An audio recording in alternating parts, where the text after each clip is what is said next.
it's perfect that Rod Woodson's about to join this program because in the early years of NFL Network, when NFL Total Access existed, I did more 1 hour long NFL Total Accesses with Rod Woodson than any other player analyst that we had.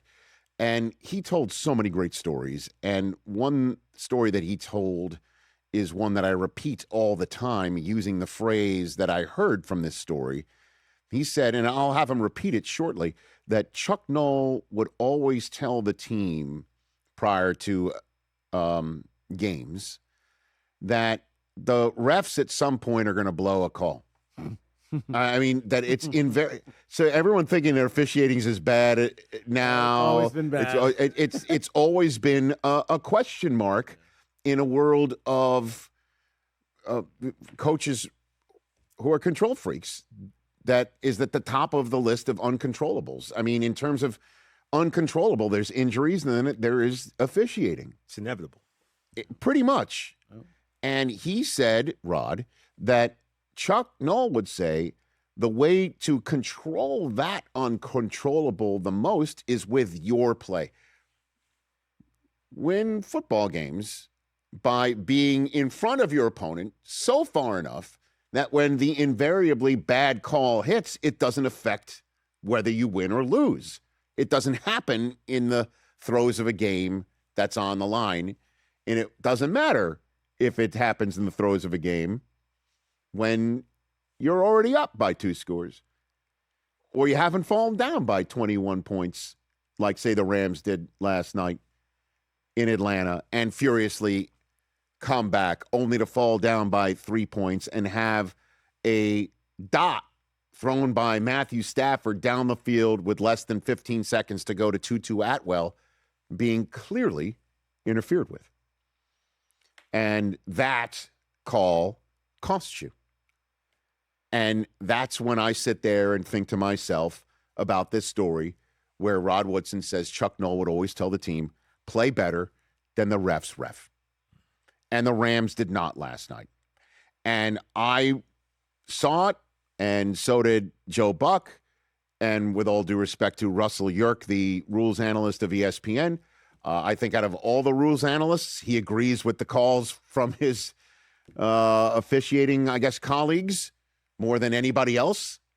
And even he said that was a blown call. That might be an unfair thing for me to say about one of our Disney friends, but he was readily saying that that's a blown call. And it was. And it cost the Rams because they could have clearly set up their place kicker for a bunny to send the game into overtime. Now, also, again, play better than the refs ref. Stafford had a wide open receiver to start that drive that would have set up their kicker in field goal range, not for a bunny. That might have been a touchdown. Missed it. And the refs did make a brilliant snap call on the Puka Nacua grab that I thought was going to go up there in terms of, grabs involving the Falcons, would have been way up there with Julio Jones in the Super Bowl, which was an unbelievable grab that we don't talk about. Forgotten great play. Correct. Yeah. And yet we always talk about Odell catching that ball. But AJ, if you look at that play again, that one involved Puka's catch, non-catch last night, that they ruled no catch and then rightfully reviewed to uphold the snap judgment. AJ Terrell grabbed at Puka's arm, the arm that had the ball in it. Dislodged for a quick second. That's all it took.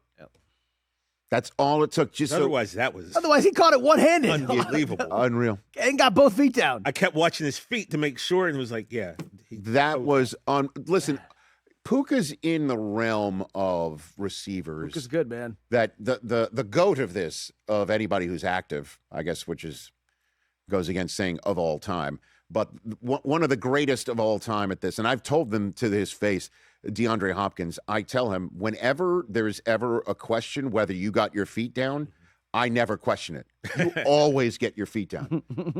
He is, Texans fans will tell you, Cardinals fans will tell you, Ravens fans will tell you, even the Titan fans for his cup of coffee there will tell you.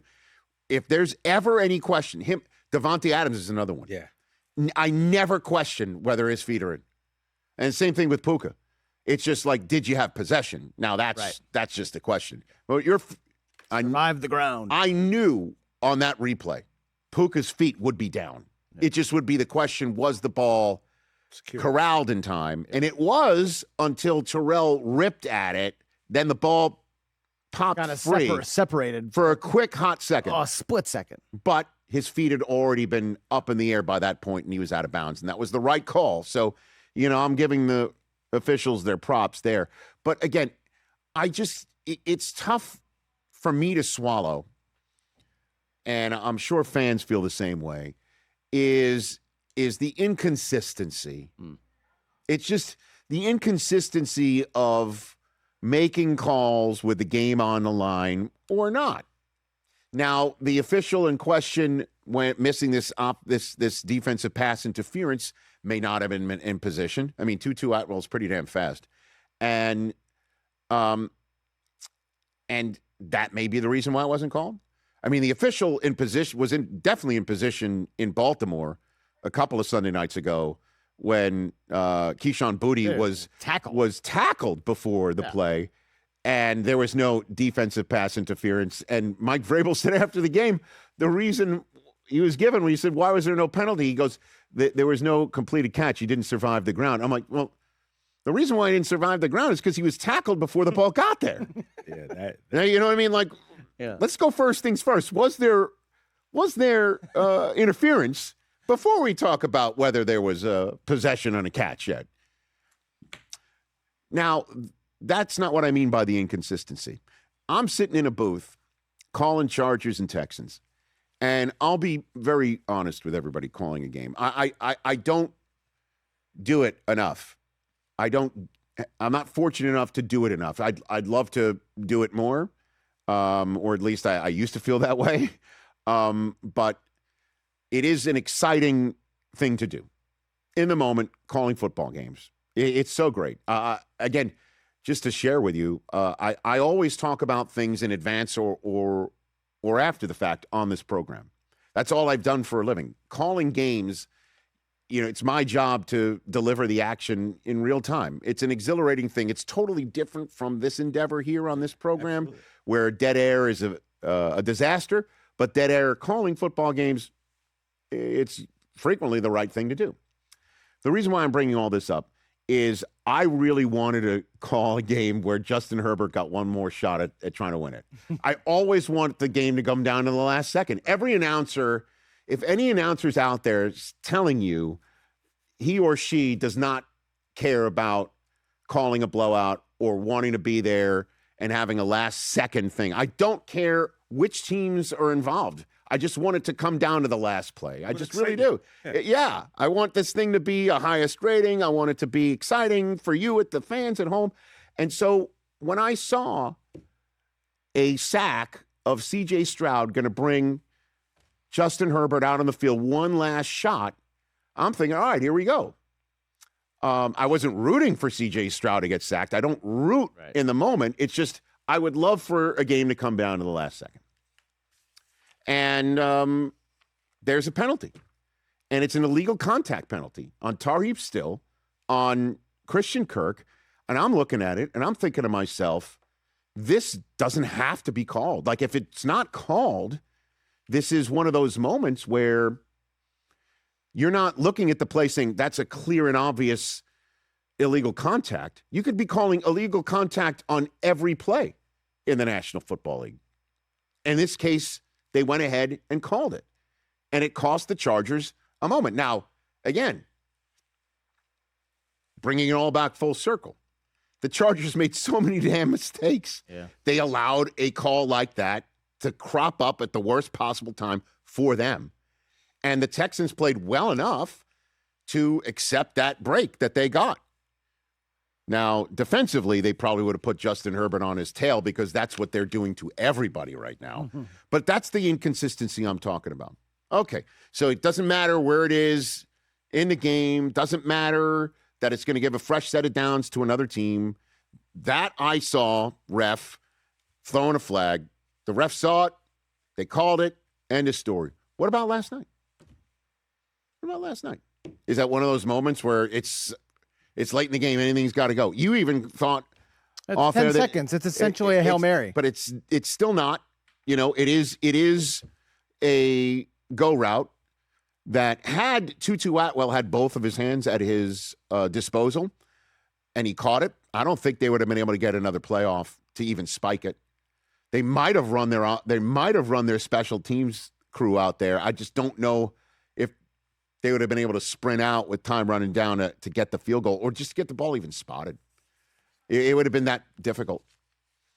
But it's the inconsistency where one Los Angeles team doesn't get the shot, the other Los Angeles team doesn't get the shot, and one of them is because a call was made that I thought was pedestrian, and then another call doesn't get made, and it's blatant.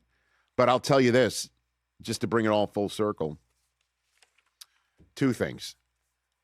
One, I know the conspiracy theorists go crazy about this sort of thing, and the inconsistencies only give them more fuel. And I think that's wrong. And then number two, as well, on this whole thing, replay ain't the answer. Just isn't. I just don't think it is. That everything that it gets challenged, it's all of these are judgment calls. Everything needs to be clear and obvious. And I just, even though that was clear and obvious on the pass interference that wasn't called, I just saw what the replay system looked like the year after the NFC Championship game was marred by such a blown non-call. And the Rams benefited from that one. Correct. That it was such a disaster the next year with replay. It showed it wasn't the answer. But that was a challenge situation, right? I mean, if Skyjudge is already chiming in, replay assist. Like, why can't... They will never have replay assist put a flag on. But what is the reason? Because they don't want people in New York City being the overlords. They want the people to be at the game in charge of whether there's a flag on the field. They want the human at the game to be the ones to place the flag on the field. They do not want any entity that looks down Big Brother from New York saying that's a penalty, you should put it on the field, with the exception of something that's so obvious there's a 12th man on the field or something like that. They just don't want to do it. They'll never do it. That was what we loved about baseball, right? Human element of the umpires, and now that's being taken away as well. Like, why can't the NFL just adapt? But they're still going to have the umpires out there. It's not like they're removing them completely. You know what I mean? They will just never. That's one thing that I'm sure of. I know one of our favorite drops is never say never, but never. Yeah. That is exactly how I would look at the league ever saying replay assist handles everything. It'll just never happen. Never say never, but never. Correct. And it is never also going to be perfect, ever. I just would love it to be more consistent. That's all. Why would it be just like, hey, it doesn't matter that there's a Chargers team that just forced a fourth down, still put his hands on Christian Kirk more than 5 yards down the field. End of story. That's a penalty. And I'm calling it. Well, Tutu Atwell had hands put on him in an obvious manner.